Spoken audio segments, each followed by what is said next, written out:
and welcome back to another episode of Girls on Deck. We have a jam-packed show today talking all NFL. Once again, I am joined by the lovely Hannah Jo Groves with today's guests, Jeffrey Laux and Noah Kemper.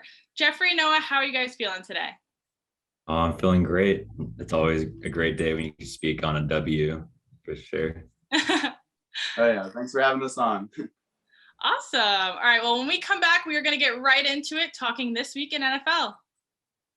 Hey everyone, I hope you're enjoying today's episode on Hitting the Field Network. On my show, Take Me Out to the Podcast, we're bringing you the latest in MLB news and some incredible interviews with some incredible people, including Bobby from Outta Here Baseball, Bailey from Foolish Baseball, Dawson Wright, Alec Palmer from Momentum, and so many more. Be sure to tune in to Take Me Out to the Podcast every Thursday at 6 p.m. Eastern, only on HTFN.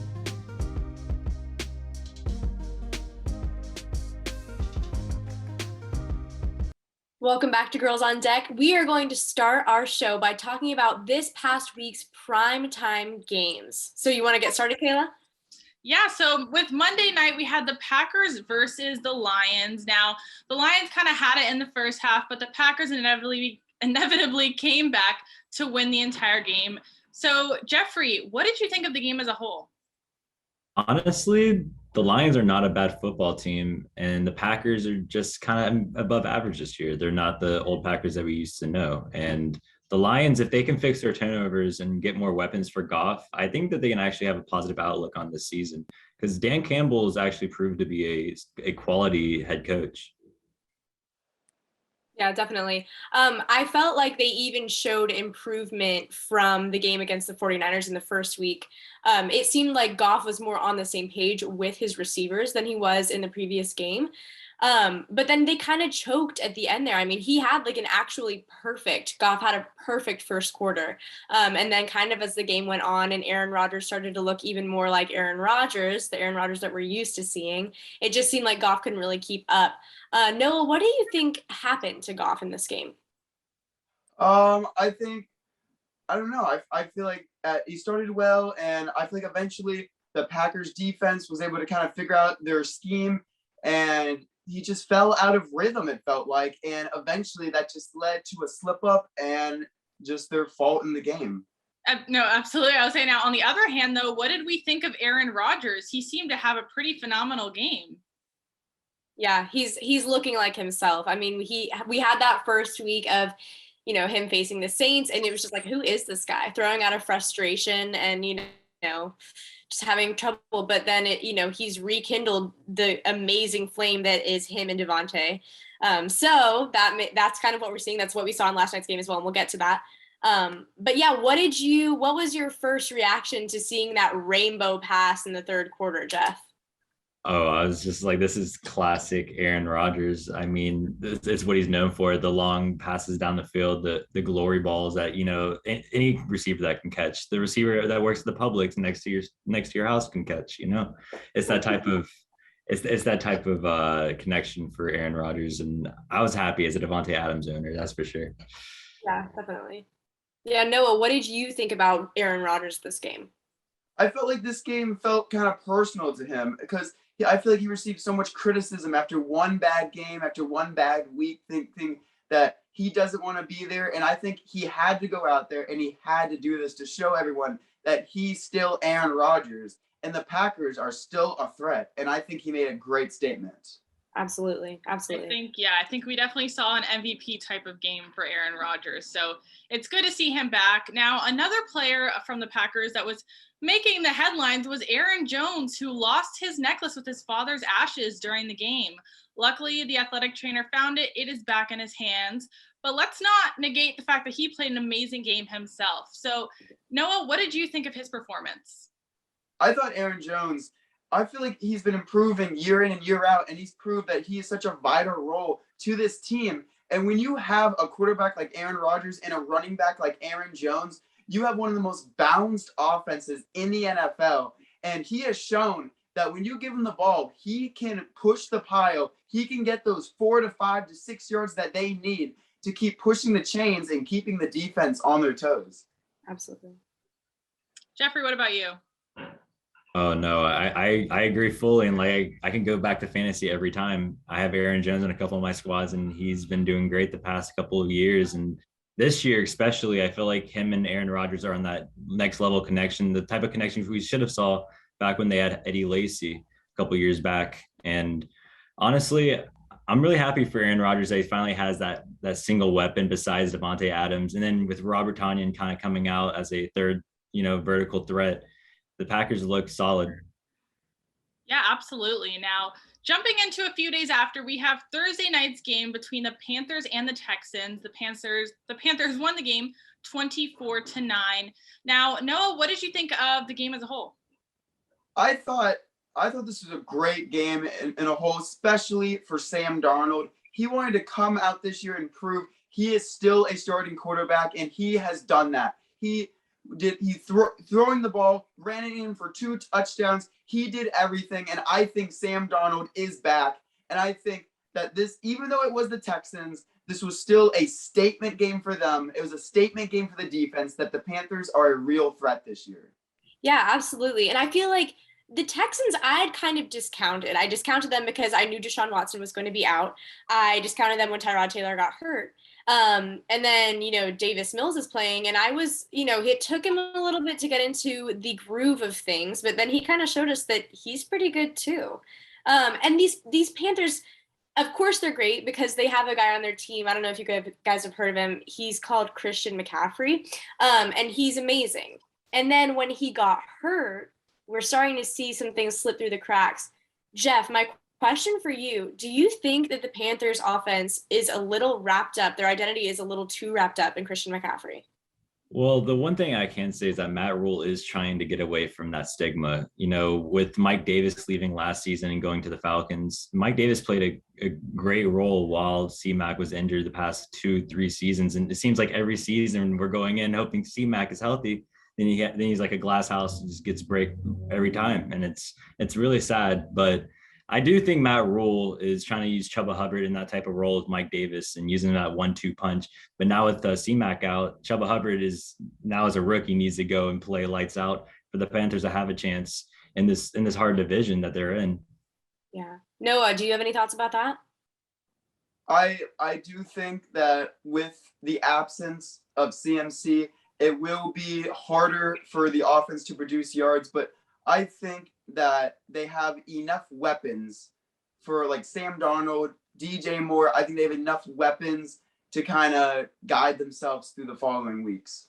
Yeah, definitely. And I feel, I mean, like Christian McCaffrey, we all know he's great. I was just astonished by him. I mean, he's been out, like you said, there's been injuries before. And the first few quarters when he was in, and he's able to not just run through, but take a second, look back, look for the holes, and make a quick and smart decision. I mean, there's no one else like him. And Sam Darnold, I think, is very lucky to have him. But like you said, Noah, he has a ton of other weapons, and I don't think by any means Christian McCaffrey being out means that they're done for.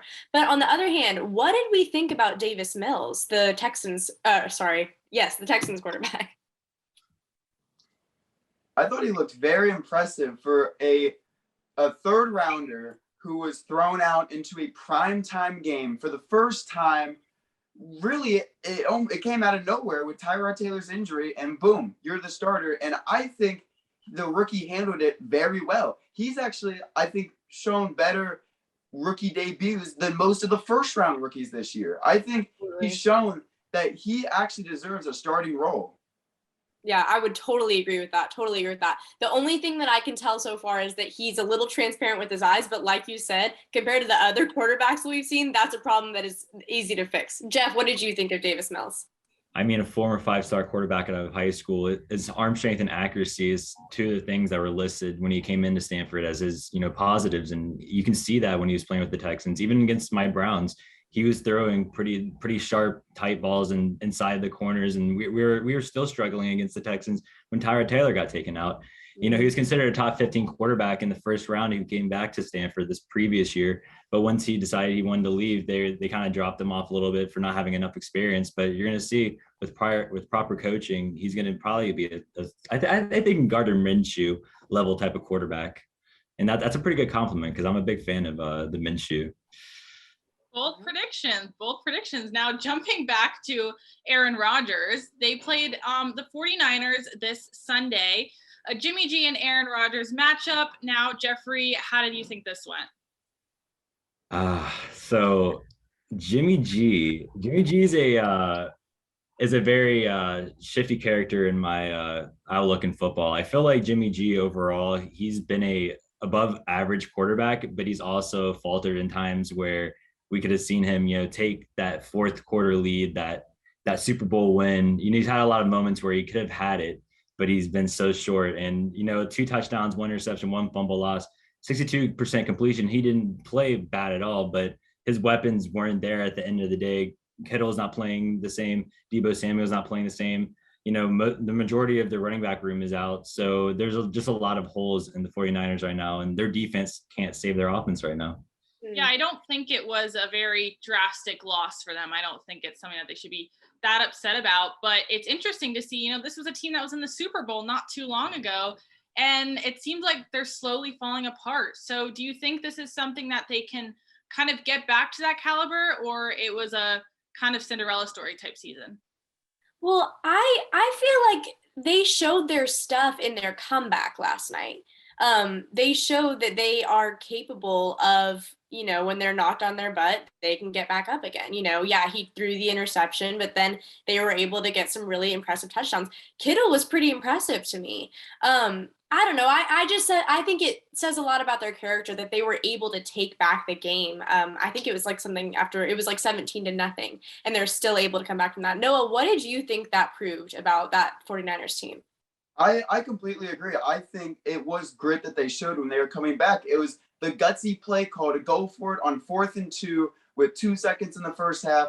Give it to your backup quarterback to run it in for a touchdown, and then to crawl your way back into this game. And although Jimmy G may not have played amazing in the game, he may not have showed the flashes that he shows back then, but he did lead the team down to score with only 37 seconds left in the game. I feel like he played his role in the game, and sometimes you just come up short. Yeah, definitely. Well, and we talked a little bit about Trey Lance. What do we think about this continued partnership between Trey Lance and Jimmy G? I overall think it's going to be a beneficial relationship at the end of the day, because they honestly don't believe Jimmy G is that guy at the end of the day. He's taken them to a Super Bowl. They've seen that he can't lead them all the way fully to claim that championship fully. Yeah. And I believe Trey Lance has the most potential because he's on a talented roster once it's all healed up after this season. And he has a lot of good coaches around him. Kyle Shanahan has done wonders with a lot of QBs in the past. So I can see Trey Lance doing well in the future, maybe year or two, once Jimmy G, goes into that Nick Foles type of role. Kind of bring my comparisons today. Absolutely. Now, those were the big games, and Hannah, Joe, and I had a great opportunity this week to go head-to-head in our fantasy teams. Now, I was personally very shocked. I was not paying attention as I should have been and forgot to take Deontay Johnson out, who was not playing yesterday with a knee injury. But luckily, Cooper Kupp and Josh Allen were my saviors, because my Washington defense also got me -8 points. Yeah, well, you could have stopped with luckily Cooper Kupp, honestly. Yeah, no, I went off, and I forgot to put in Antonio Brown the first week. Well, guess what? He's out for COVID this week. So I'm just whatever. But I think you definitely deserve to win. I had Rams defense as my defense, and it wasn't enough because you still swept me off with Josh Allen and Cooper Kupp, and I'm proud of you, and you're amazing, and I'm sad, but it's fine. It's fine. We're gonna show the boys that it's our turn to win fantasy this year. The Absolutely. Girls will come on top. Girls on deck. Now, Jeffrey and Noah, I know you guys are in fantasy leagues. How are you both doing? I mean, it's a little painful because a lot of my friends told me not to start OBJ. Start Damian Harris in the flex spot. OBJ went up and scored 13, 14 points in most flex leagues, and then Damian Harris goes out and scores a 3.9. I'm like, ouch. Right. And then you wait till tomorrow night or last night, and we're gonna get to this game later, or we just got to the game. But with Devontae Adams, no one really thought he was going to come out and score 26 on the Sunday night game like that, with Aaron Rodgers doing worse than him statistically in fantasy. So that was very surprising for me. How about you, Noah? I don't know. It is a struggle because Urban Meyer finally decided that Jalen Robinson is a good running back and to give him more than 5 touches a game. So that was very helpful for me. And Saquon finally was able to push through and get me some points on the board. So I am happy with that. And Justin Herbert finally had a breakout game. Last. Yeah, absolutely. I think it's still early. So you know what, whether we're hurting or whether we're prospering in fantasy, we have a long way to go. And if you're playing for money, I wish you the best of luck. But moving on, when we come back, we'll be talking about next week's picks. Hey everyone, I hope you're enjoying today's episode on Hitting the Field Network. On my show, Take Me Out to the Podcast, we're bringing you the latest in MLB news and some incredible interviews with some incredible people, including Bobby from Outta Here Baseball, Bailey from Foolish Baseball, Dawson Wright, Alec Palmer from Momentum, and so many more. Be sure to tune in to Take Me Out to the Podcast every Thursday at 6 p.m. Eastern, only on HTFN.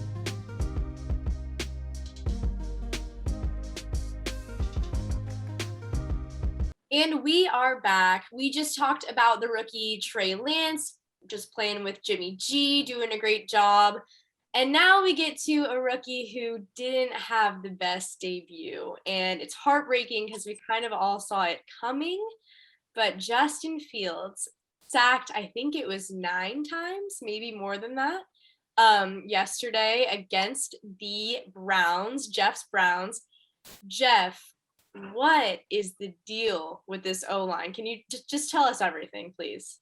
Thank you, Matt Nagy, for not game planning at all for Myles Garrett and Jadeveon Clowney, 2 former first-round picks, and they played lights out. I mean, Myles Garrett broke the Browns' single-game rush record at 4.5 sacks a game, and Jadeveon Clowney also had 2 sacks for himself against that O-line. You know, Jason Peters, when they went back and signed him this season, the Bears, they thought he was going to look like the Eagles, Jason Peters. He was looking like, I don't even know, man. It was bad.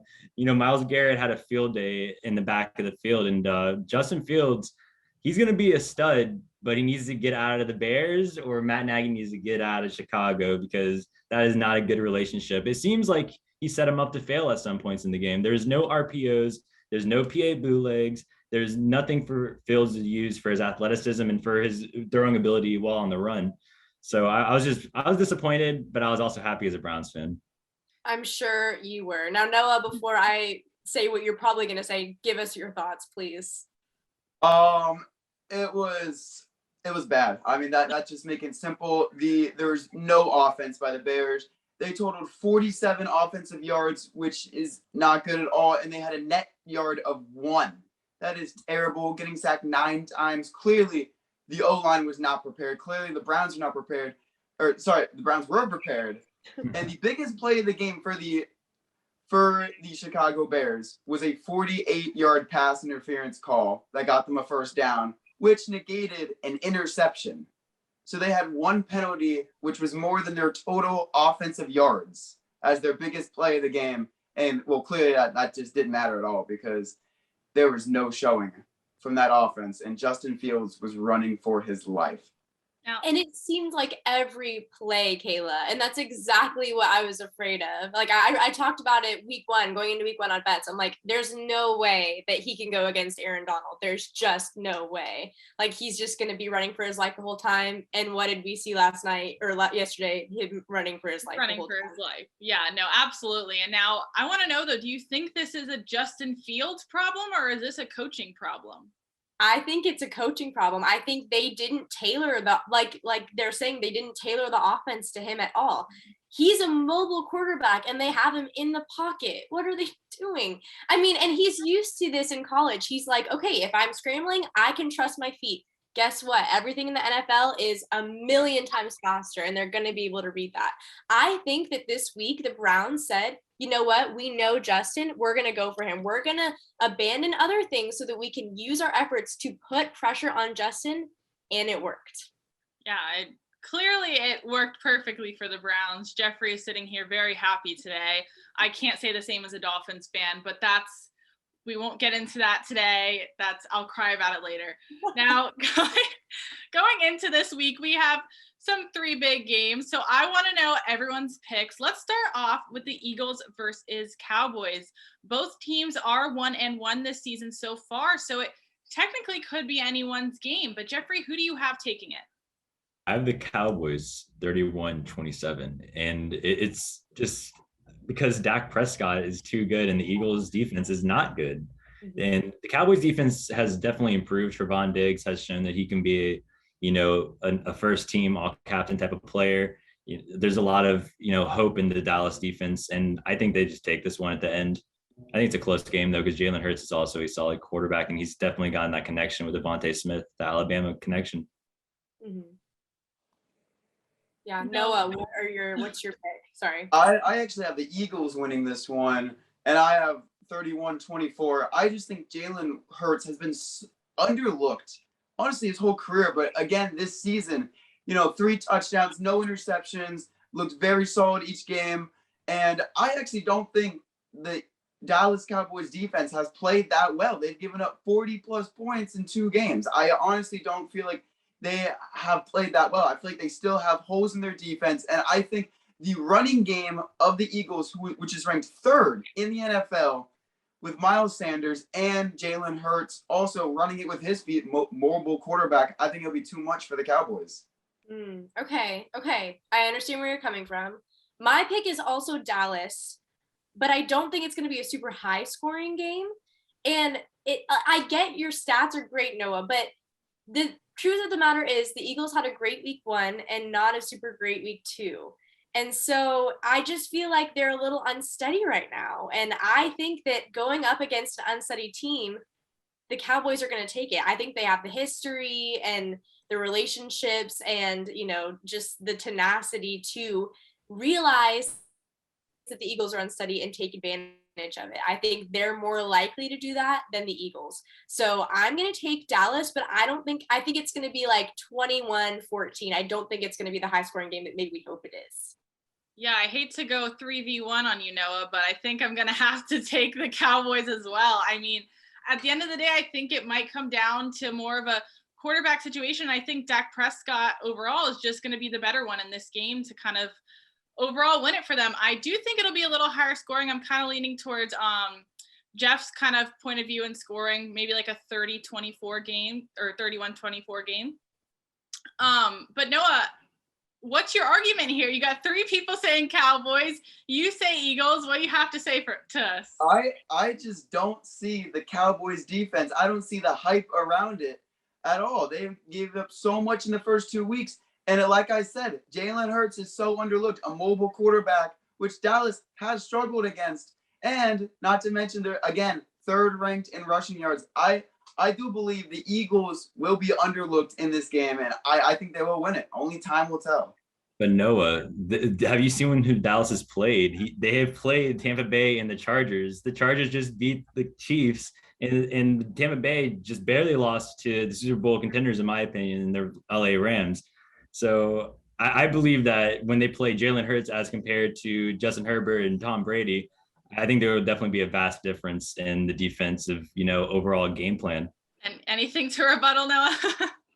I mean, that might be true, but like I said, I think the running game is too much for the Cowboys because think about it, the Eagles, I think have the best running game over the Buccaneers and over the Chargers. And that might be debatable, but I do believe that they have the best running game. I think Jalen Hurts can keep up with quarterbacks like Justin Herbert, using his legs, his mobility, and I just think they're going to shock the Cowboys. Jalen Hurts has the talent. It's just, will he actually be able to deliver? That's the thing. I mean, my fantasy team says Austin Eckler is definitely the better running back than Miles Sanders. I'm sorry. I have to call you out for that one, man. Chargers running game over the Philly any day. I think overall, Philly has a better running back core than the Chargers core, not just one running back over another. I think in total, the Eagles have a better running game, which can tell that they do have more rushing yards as of right now. I mean, we'll just have to see when the game comes around, but I don't want to miss out on the other two games that we have to talk about. Jags versus Bengals is next. Battle of the young quarterbacks. Now, do we think Trevor Lawrence will finally wake up, or do we think that Joe Burrow is going to take it? I'm going to go ahead and say it's Bengals all the way. I mean, there's really no contest in my mind. After, especially the Bengals win yesterday, they're proving that they're here this year. And I just don't think Trevor Lawrence has what it takes right now. Maybe in a few years, we'll see a different story. But Jeff, what do you think? Oh, I'm taking Bengals 28-20. And I think the Bengals are making a solid case to be the second place team in the AFC North if the Browns nor the Ravens fall off in the first place tie. And the Jags have just been so disappointing on every level. Even in the Cardinals game, they had a chance to grab that win and they just couldn't. And it just looked like the play where they'd had the flea flicker, and it was just so poorly coached. And Urban Meyer, it ended up being an interception. It's just an overall terrible play call. And Urban Meyer's has been disappointing week in and week out. And the Bengals, Zach Taylor's coach team, their defense is playing lights out. William Jackson III, they're just having a great season. How about you, Noah? I don't think the question is, does Trevor Lawrence need to wake up? It's, can Urban Meyer and Trevor Lawrence wake up? Because right now, Jacksonville, like you said, has not lived up to the hype. And I have to go Bengals all the way to 31-17. The Bengals defense especially stood out to me last week as they gave Ben Roethlisberger fits. And I mean, I don't see the only way I can see Jacksonville keeping this game close is if James Robinson actually runs the ball more, because he actually had success in this last game with 15 carries, 88 yards, 1 touchdown, which is, he had 16 touches the first 2 weeks combined. So the only way that Jacksonville could even make this a close game, I think, is that if they improve their running game with James Robinson. Absolutely. Yeah. I don't think it's a matter of who will win. I think it's, can Jacksonville keep up to even score a little more? I unfortunately think it's going to be a low scoring game for Jacksonville. I think the Bengals are really going to show out against them. So yeah, I don't think there's any argument here, but the last game I want to talk about for predictions is Patriots versus Bucks. Tom Brady going against his old team. Hannah, I have to throw it to you first. What do you think is going to happen here? Well, first of all, I don't know if you guys saw yesterday, but there was a commercial on during the Sunday night game, and it was Adele's Hello. And it was like shots of Tom Brady, shots of Bill Belichick, and they're like together. And it's like this, it's amazing. You should look it up if you didn't see it. But I feel the drama there for sure. But I think once we get to the field, we're going to find it's pretty anticlimactic. I think the Bucks are going to take it. I think it's going to be, I'll say 28 maybe to 20. I think, the Patriots might come up a little bit at the end. I think the Bucks will come out strong at the top because, I think Tom is just, he's always ready to win, but I think he's, there's more skin in this game than usual. Jeff, what do you think? I have to go with you with the Bucks winning 35-17. I think it's going to be a blowout. The New England Patriots do not look like a good football team. And I have all the utmost respect for Bill Belichick, but when Tampa Bay comes to town and if AB comes back in time, the overall weapons that they have just overpower the defense right now. And the Patriots aren't a bad team. They just aren't what we knew them as. Even coming into this year, we thought they were going to be a solid team with Mac Jones. And now you see when they start playing these real football teams that are, collective groups now heading into week 2, week 3, they're starting to get beat by a large amount of points, and the running game's just not there. So I can see the Bucks winning this big because of their defense also. Absolutely. Noah, what about you? I completely agree. I think that the Buccaneers are going to step onto this field immediately and prove that they are by far the better football team, winning 34-20. Remember, Tom Brady lost last week, so I think this is even going to ignite a fire underneath them to even play harder, because we all know Tom Brady's not losing 2 in a row. The Bucs are not losing this game. I give all props to Belichick. He's still an amazing coach, but with the team that he has right now, Mac Jones is not fully developed. We have to keep that in mind, and they are just I feel like just they're not the same team as they were a few years ago. Other teams have gotten far better, and with the weapons that Tom Brady has, it's just gonna be they just can't. The Pats cannot keep up with them on offense. They will not keep pace, and that's where the Bucks pull away. Okay, Kayla, tell us your pick, and then I have a controversial question. Go. I have to go with the Bucks. Absolutely. There's no competition. The Patriots have gone downhill since Tom Brady left, and it's showing.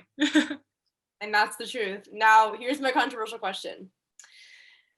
Say we live in a world where Cam Newton is still starting for the Patriots. What do you see being different right now?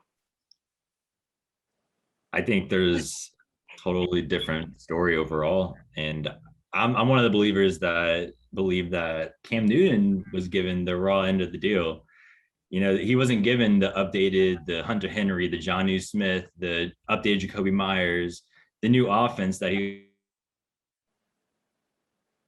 for 2 or 3 weeks heading into last season. And he still never got a chance to do anything with Bill Belichick heading into this upcoming season. I just think it's a major disappointment.